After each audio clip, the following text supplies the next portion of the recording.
Welcome to our lesson 3, where we're ready to put the pieces together and make sense of all the exercises you have done so far.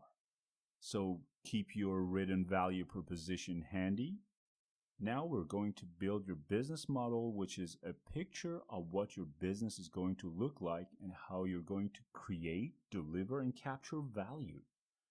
The simplest way to understand the business model is thinking and looking at a page out of a cooking book. The page has the ingredients list, the recipe itself with all the instructions, and a beautiful picture of the food and how it would look at the end.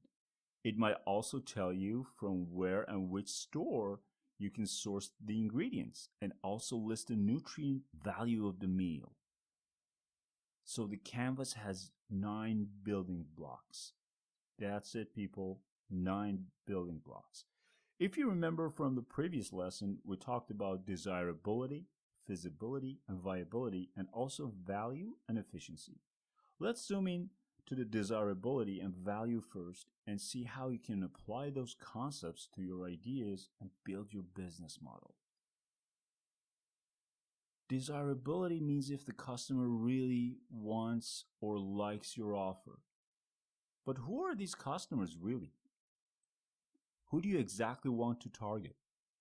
For example, if you're offering gluten-free baked goods, do you want to sell to people that are already consuming gluten-free products? Do you want to target whoever has an upcoming wedding so they can serve all their guests without worrying about their allergies or sensitivities? The reason I'm going deep is because each group of customers you choose, your marketing strategies, and all the communications, and even the way you're going to define your revenue streams would be affected and would be different in the end. So spend some quality time and really niche down. At the beginning of my business, I was thinking of if I niche down, I would lose a bunch of potential customers that I could otherwise sell to. But that was wrong because I didn't know who I was talking to.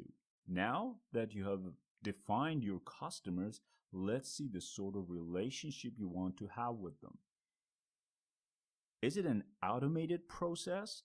Do you want to offer them one customer service? And then how do you want to reach out to them?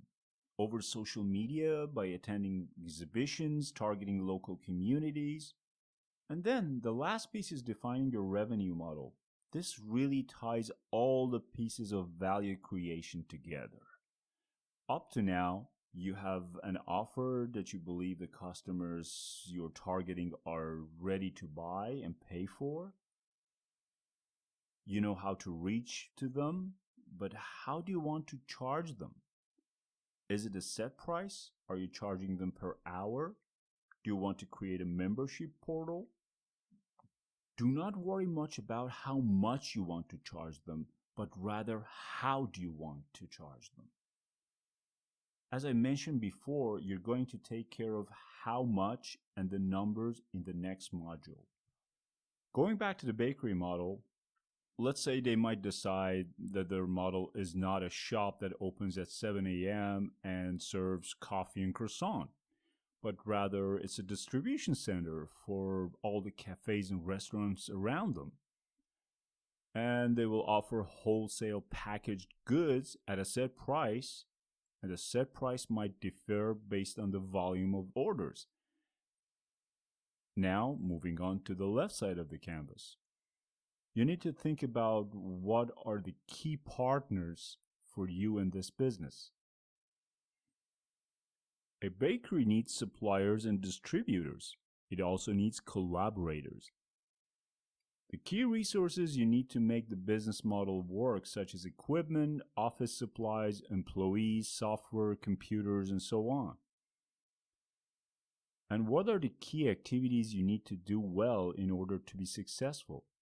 In our example, key activities are for sure baking the most delicious and healthy products and delivering it to the end users. So baking and delivery would become your key activities. And at the end, keeping your activities and resources and partners in mind, what are the cost structures. For an IT company, talented people, payroll, expensive softwares, and subscriptions are the main cost structures. For a bakery, it's rent, equipment, ingredients, and they have to be calculated and counted into the main cost structure. Again, don't think about how much and rather come up with the structure of how you're going to charge your clients, not how much you're going to charge them. So, you see, when I told you that working through this module gives you the material you need to write down your own business model, I wasn't kidding. The canvas gives you a 360-degree view of your business and summarizes every aspect of your activities in the business pretty nicely. Now it's time to put everything into practice. By the time you're done with this exercise, you will appreciate how all these components are going to be translated into your business plan.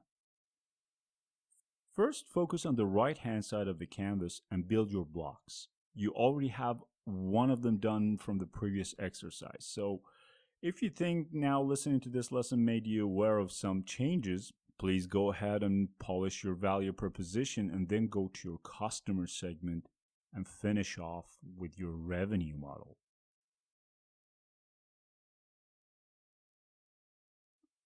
Then move on to the left side and think about the resources you need.